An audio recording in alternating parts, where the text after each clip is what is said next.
여러분들 교재 202쪽 아래쪽에서 203쪽까지 공통이온 효과에 대해서 설명을 하고 있죠.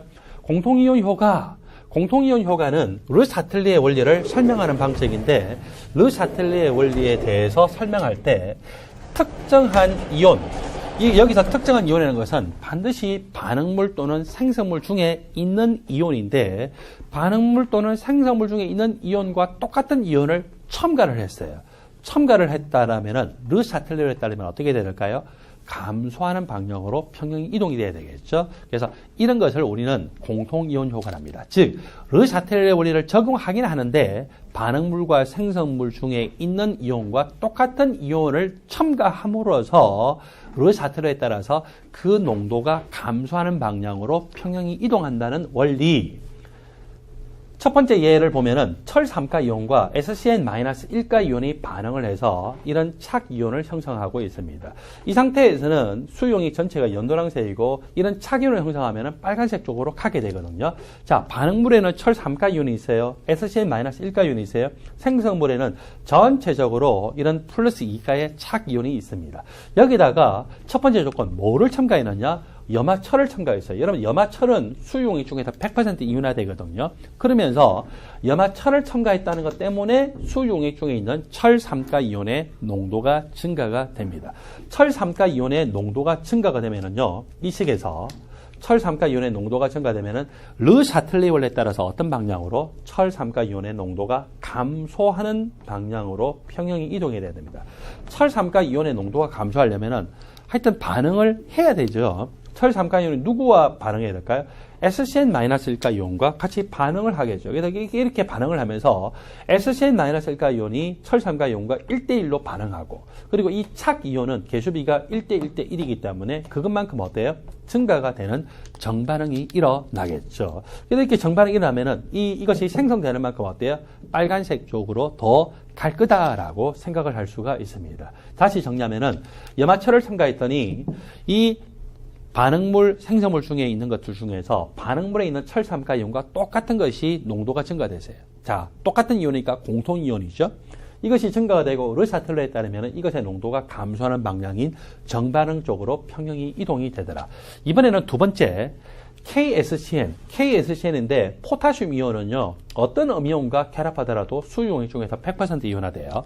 KSCN을 이 수용액 중에 첨가하게 되면은 즉 원래 이 평형 상태에 있는 이 수용액 중에 KSCN을 첨가한다는 거죠. 100% 이온화되어서 SCN-1가 이온의 농도가 증가하는 일이 나타났어요.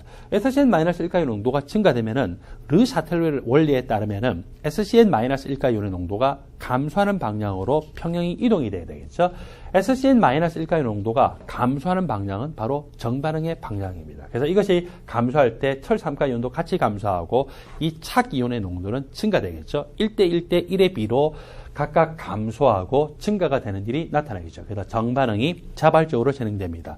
자, 이 예에서는요, 똑같은 종류의 이온인 철3가 이온이나 또는 SCN-1가 이온을 첨가를 했더니 르샤틀리 원리에 따르면은 그것의 반대 방향인 감소하는 방향으로 평형 이동이 됐고 여기서는 다 정반응의 방향으로 평형이 이동이 됐습니다.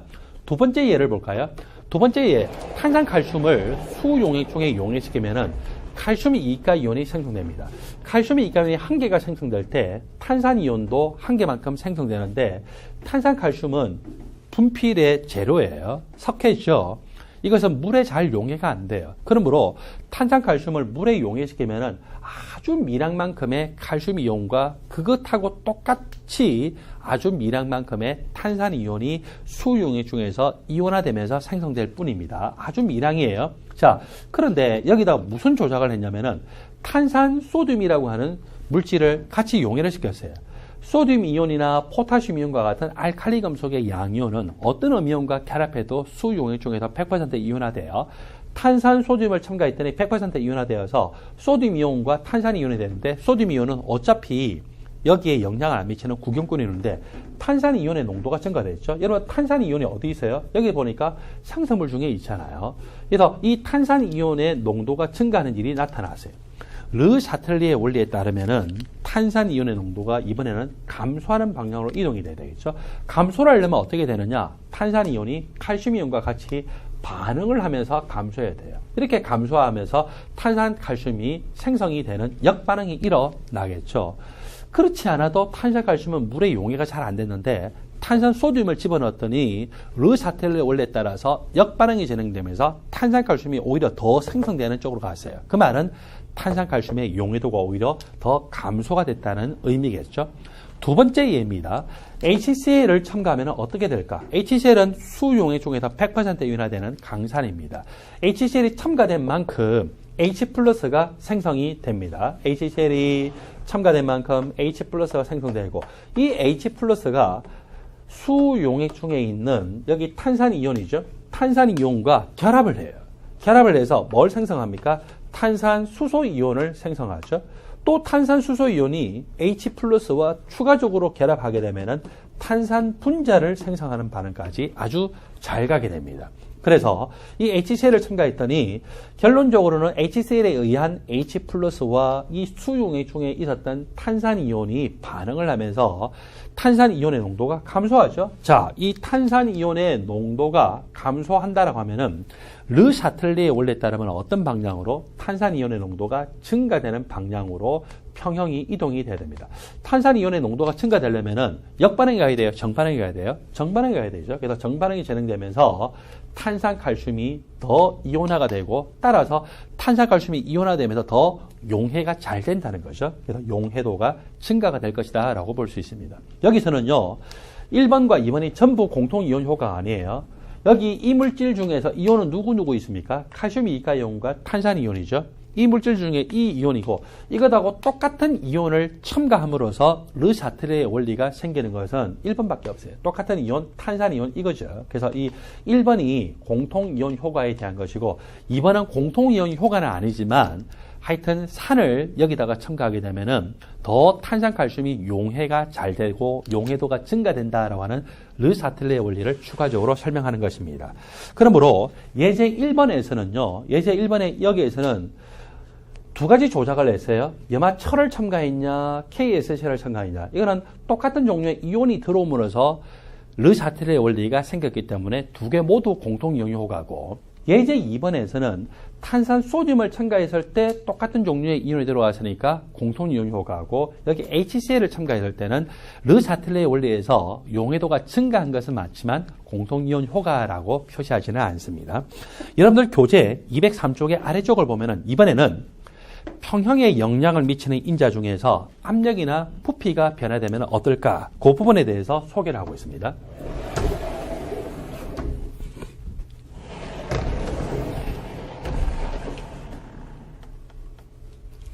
여기에서는 여러분들이 특별히 보일의 법칙을 같이 생각을 하셔야 됩니다.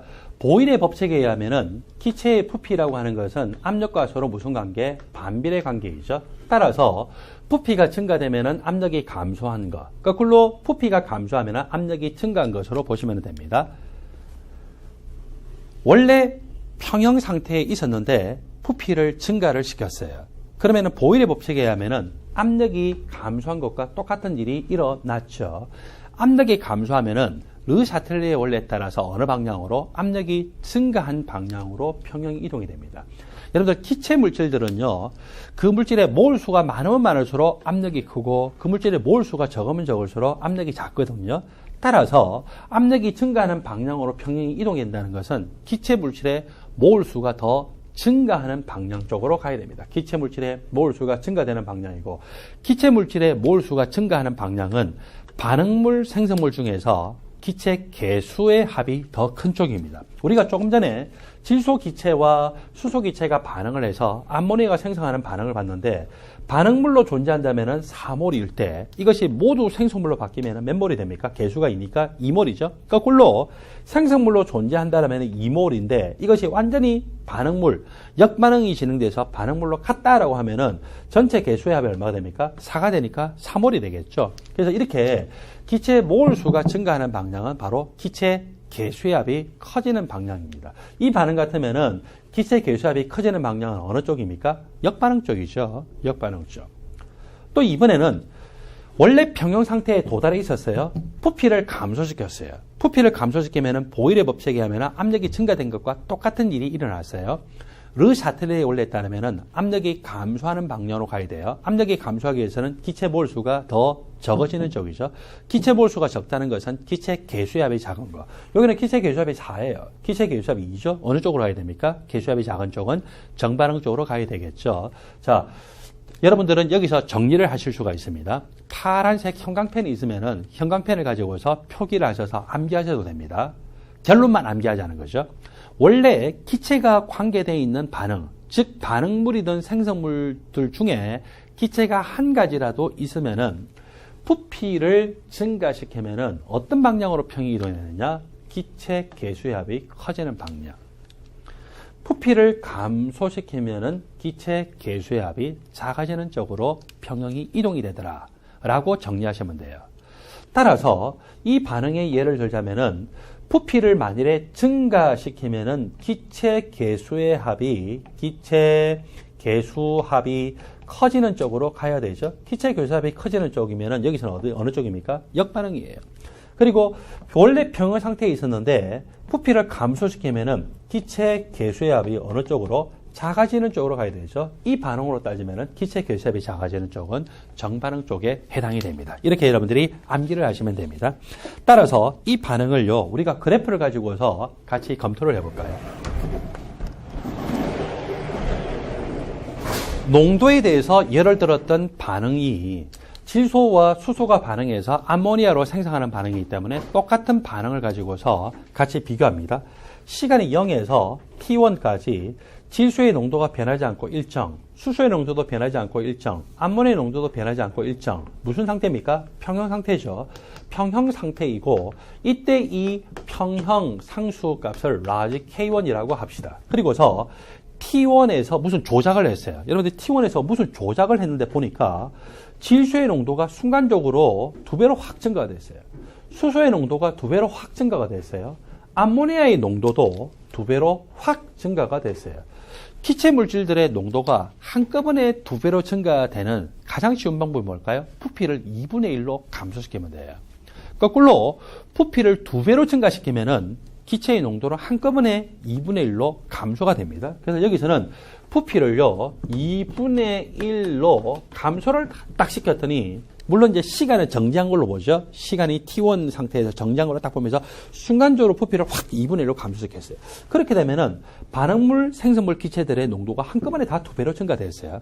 이게 다시 질소, 수소, 암모니아를 농도를 한꺼번에 2배로 증가시킬 때 안에 질소 기체도 넣어주고 수소 기체도 넣어주고 암모니아 기체도 넣어주면서 한꺼번에 2배씩으로 만들기가 어려워요. 그래서 부피를 2분의 1로 감소시켰다고 생각하는 것이 가장 쉽겠죠. 실제로 맞아요. 자, 여기서는 이미 부피를 감소시킴으로써 이렇게 됐다라고 나와 있어요. 부피를 감소시켜서 이제 이런 식으로 농도가 한꺼번에 다 2배로 증가되는데 결론을 우리 이미 공부했죠. 부피를 감소시키면 어떤 방향으로 평형 이동이 된다고요? 기체 개수압이 작아지는 쪽으로 이동이 됩니다. 그래서 이렇게 했을 때 기체 개수압이 감소하는 방향으로 평형이 이동이 되고 이 반응은 기체 개수압이 작아지는 쪽이 무슨 방향이라고요? 정반응의 방향이라고 했죠. 그래서 정반응의 방향 쪽으로 이동이 되고 정반응의 방향으로 진행이 되면은 질소의 농도는 감소합니다. 정반응의 방향으로 반응이 진행이 되면은 또 반응물인 수소의 농도 감소하죠. 정반응의 방향으로 진행이 되면 생성물에 해당되는 암모니아의 농도는 증가가 될 거예요. 이때 이 변화비는 철저하게 뭐를 따라야 됩니까? 균형화학 반응식의 개수비를 따라야 되죠. 질소가 만일에 T만큼 감소하면은 수소도 얼마만큼? 3D만큼. 1대 3이니까. 그리고 암모니아는 얼마만큼 증가가 될까요? 예, 2D만큼 증가가 돼야 되겠죠. 항상 이렇게 새로운 평형 상태까지 도달할 때까지의 변화비는 균형화학 반응식의 개수비를 따라야 된다라고 하는 것을 조심하십시오. 이렇게 해서 질소의 농도도 더 이상 변화되지 않고 일정, 어떤 때부터? 시간이 T2부터. 수소의 농도도 일정, 암모니아의 농도도 일정. 무슨 상태일까요? 평형 상태겠죠. 자, 평형 상태에 도달한 것이고 이 평형 상태에 도달할 때 평형 상수를 K5라고 했을 때 지금 여기서는 온도가 바뀌었어요? 안 바뀌었어요? 온도 바뀌었다라고 말은 안 나오고 있죠. 그래서 온도가 일정하게 유지가 되고 있다라면은 이때는 그냥 평형상수 값이 일정하게 유지가 될 거다. 그래서 평형상수 라지 K1이나 라지 K5나 동일할 거다라고 생각할 수 있습니다. 그래서 온도가 일정한 상태에서 부피를 변화시키면은 평형상수는 변화가 되지 않고 단지 부피를 증가시키면은 기체 결합이 큰 쪽으로 평형이동, 그리고 부피를 감소시키면은 그 전체 몰수, 기체의 몰수가 작아지는 쪽으로 평형 이동한다라고 하는 사실을 기억하십시오. 204쪽에 보면은 화학평형과 압력과의 그 관계에서 특별히 여러분들이 조심을 하셔야 될 것이 4가지로 정리되어 있지만 여기서는 카나다 3가지가 가장 중요합니다. 그래서 3가지를 중심으로 해서 같이 공부합니다.